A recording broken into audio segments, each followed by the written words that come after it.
Hello दोस्तों, कैसे हैं आप सब। उम्मीद करती हूँ आप सब अच्छे होंगे। दोस्तों, सीरियल तुमसे तुम तक के आगे आने वाले अपकमिंग एपिसोड में अब आप देखने वाले हैं कि यहाँ पर जो झेंडे हैं वो आर्यवर्धन को बार बार राजनंदिनी के कमरे में जाते हुए देख लेगा, जिसके बाद झेंडे आर्य को देगा बड़ी चेतावनी कि उसे अब अपने अतीत को पूरी तरीके से भूलना होगा, तभी वो अपने रिश्ते में आगे बढ़ पाएगा। और अगर उसने ऐसा नहीं किया तो उसका अतीत उसकी ज़िंदगी को बहुत बड़ी मुसीबत में डाल सकता है। जी हाँ दोस्तों, आने वाले एपिसोड में आपको देखने को मिलेगा कि यहाँ पे दोनों तरफ शादी, दोनों घरों में शादी की तैयारियां ज़ोरों शोरों से शुरू हो चुकी है। यहाँ देखेंगे कि अनु और सिमरन दोनों मिलकर यहाँ पर पूरी रात बैठकर गिफ्ट्स बनाते हैं। आर्य और उसके परिवार के लिए काफ़ी ज़्यादा एक्साइटेड होते हैं शादी को लेके।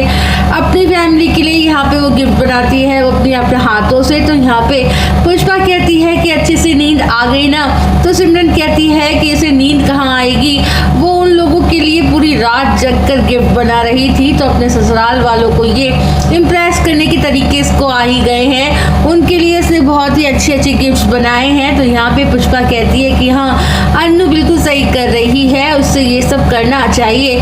दूसरी तरफ देखेंगे कि यहाँ पे आर्य सर जो है वो बार बार बंद दरवाजे जो सीक्रेट कमरा है उनका उसकी तरफ जाते हैं, बार बार राजनंदिनी को याद कर रहे होते हैं। उसके कमरे में जाकर पता नहीं कितना टाइम स्पेंड करते हैं, राजनंदिनी की यादों में बैठे रहते हैं। उसके बाद वे वापस आते हैं। इस तरीके से चल रहा होता है, ये सारी बातें झेंडे नोटिस करता है और बार बार यहाँ पे आर्यवर्धन को जाते हुए देखकर शॉक्ड हो जाता है। यहाँ तक कि अपने एंगेजमेंट वाले दिन भी वह वहाँ गया था, जिसको देखकर झेंडे को बिल्कुल सही नहीं लगा। झेंडे कहता है कि मैंने बार बार देखा है तुम्हें आर्य अपने उस सीक्रेट कमरे की तरफ जाते हुए, तुम राजनंदिनी को याद करने लगे हो बहुत ज़्यादा।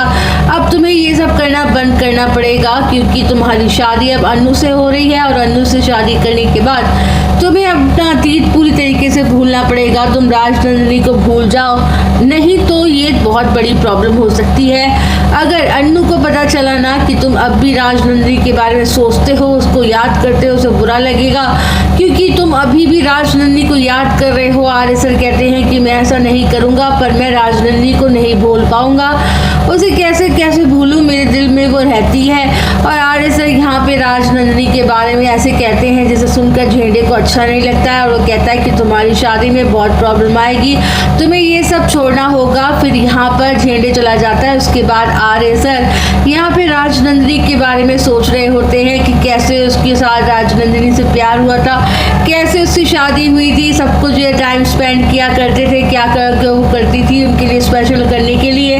तो वहीं दूसरी तरफ शादी की तैयारियां शुरू हो चुकी हैं। यहाँ पर देखेंगे कि अन्नू भी अपनी शॉपिंग कर रही होती है। यहाँ पर घर वाले अन्नू के लिए बहुत ही अच्छा लहंगा स्टिच करवाते हैं। अन्नू यहाँ पे बहुत ज़्यादा खुश हो रही होती है अपने कपड़ों को लेकर। यहाँ पे देखेंगे अन्नू का जो मंगलसूत्र है वो आने वाला है मीरा के हाथों में, और वो कुछ ना कुछ तो गड़बड़ करेगी और सोचेगी कि अन्नू तक ये मैं पहुँचने ही नहीं दूंगी। यहाँ पर फिर से वह मंगलसूत्र के साथ कुछ ना कुछ तो बड़ा कांड करने वाली है, लेकिन वो अपने प्लान में पूरी तरीके से फेल होगी। यहाँ पे मंगलसूत्र भी सही सलामत पहुँच जाएगा।